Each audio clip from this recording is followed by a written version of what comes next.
Méfie-toi des gens qui font ça tous les jours. Parler derrière le dos des autres. Ça arrive à tout le monde de le faire. Moi-même, je le fais, tout le monde le fait. Sauf qu'il y a différents contextes. Il y a eu un événement particulier, cette personne s'est comportée d'une certaine manière, ça m'a outré. Du coup, je parle négativement de celle-ci aux oreilles d'une autre. C'est occasionnel. Il y a un moment donné où je suis plus négatif que d'habitude, et là, j'ai tendance à plus critiquer, à plus juger que d'habitude. C'est occasionnel. Mais il y a une catégorie de personnes dont tu devrais te méfier. C'est celles qui, toute l'année, tous les jours de l'année, tout le temps, parlent négativement des autres, derrière leur dos. Et dis-toi que cette personne, c'est peut-être ton ami, tu l'apprécies sûrement telle qu'elle est, avec ses qualités, avec ses défauts, mais tout ce qu'elle te dit à tes oreilles, de négatif par rapport aux gens que tu connais et aux gens que tu ne connais pas, dis-toi qu'à un moment donné, c'est peut-être pas le cas aujourd'hui, comme ça peut l'être. Mais une chose est certaine, c'est que dans l'avenir, cette personne parlera de toi négativement aux oreilles d'une autre. Et as-tu envie vraiment d'être avec quelqu'un, que ce soit une personne intime, une personne amicale, d'être confronté à cette personne, de passer du temps avec une personne qui pourrait retourner sa veste?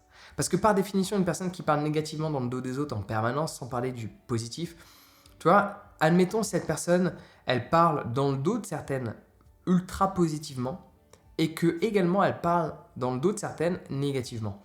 À la limite, celle-là, je ne la mets pas dans le même panier. C'est qu'elle a tendance à donner son point de vue et à l'exprimer aux oreilles d'autres et à dire vraiment ce qu'elle pense, pas ouvertement à la personne concernée, mais aux autres. Bon, jusqu'à là, on va dire que c'est pas dramatique, parce qu'elle va parler de certaines personnes en positif et de d'autres en négatif. Comme un être humain normal, nous jugeons tous. Croire que le non-jugement existe, c'est une illusion en fait. Le jugement, il apparaît à partir de quand? Le jugement, il apparaît dès que l'on voit une différence. Il y a quelque chose qui nous a marqué dans le comportement, dans le caractère, dans le style vestimentaire, dans la couleur, dans la texture des cheveux, dans ceci, dans cela. Il y a un jugement. Ce jugement émerge de par une différence que notre œil ou nos oreilles entendent, enfin nos yeux voient, nos oreilles entendent. Et à l'origine, sur un aspect purement génétique, ce jugement est là pour prévenir d'un danger. Le danger n'arrive pas de ce qui est normal, il arrive de ce qui ne l'est pas. Ouais. Par exemple, je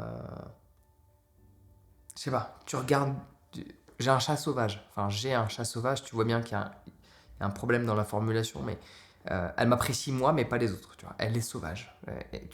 Si elle est à l'intérieur, tu fermes la porte, elle est en panique en 10 secondes top chrono. Elle est sauvage. Il neige, elle est dehors. Il pleut, elle est dehors. Il vent, elle n'aime pas trop le vent, mais elle est vraiment sauvage. Et tu vois qu'il y a un jugement en permanence. Dès qu'elle voit qu'il y a quelqu'un qui est différent, elle le juge parce que c'est synonyme de danger. Évidemment, dans la plupart des scénarios, ce n'est pas le cas. Mais c'est instinctif chez elle. Et chez nous, ça l'est aussi, c'est juste qu'on a réprimé cette notion de danger dès qu'on voit une différence. On s'aperçoit que ce n'est pas parce que cette personne est différente de nous que cela signifie qu'il y a un danger. Mais je te mets au défi de te balader à Porte de la Chapelle et de voir des gens qui sont complètement intoxiqués, qui ne se contrôlent plus. Tu vas vite les juger.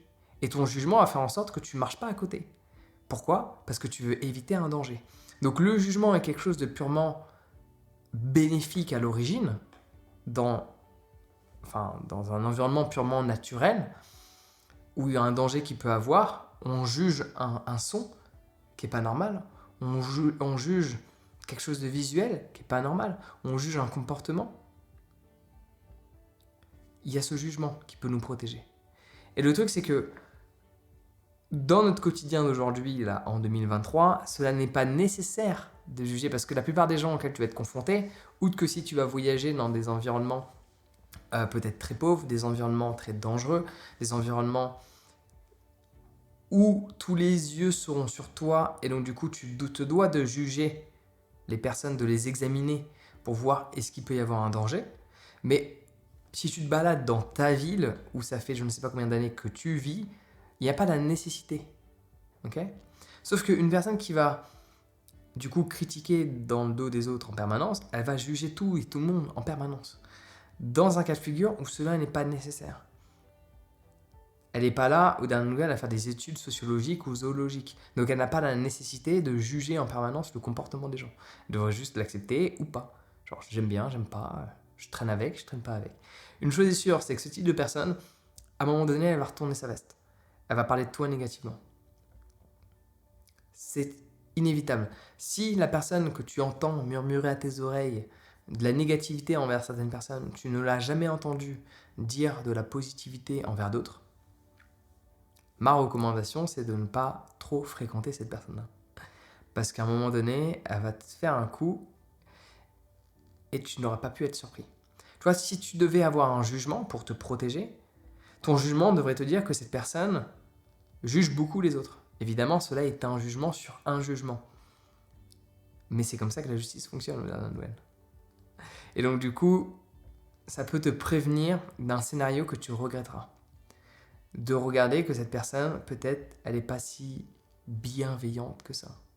Et as-tu envie d'être auprès d'une personne qui n'est pas bienveillante, non pas envers des inconnus, déjà la question se pose, mais as-tu envie d'être entouré d'une personne qui n'est pas bienveillante envers des gens que elle-même fréquente dans son quotidien et décide de fréquenter?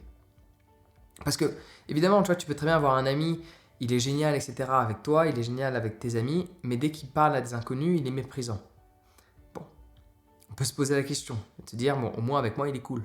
Mais si cette personne est méprisant envers des gens qu'elle côtoie, derrière leur dos, si je devrais parier, je te dirais que dans un avenir proche ou éloigné, cette personne retournera sa veste et je n'en serais pas surpris. Ouais. Bon, en attendant, si tu veux mieux comprendre la psychologie humaine, il faut pouvoir l'observer sans juger. Observer les comportements et ne pas juger dans l'instant. Il faut avoir cette capacité d'observer, de retenir l'information et une fois qu'on n'est plus à chaud dans l'événement, interpréter les choses d'une certaine manière. Et méditer, personnellement, m'a aidé à avoir cette faculté d'observer.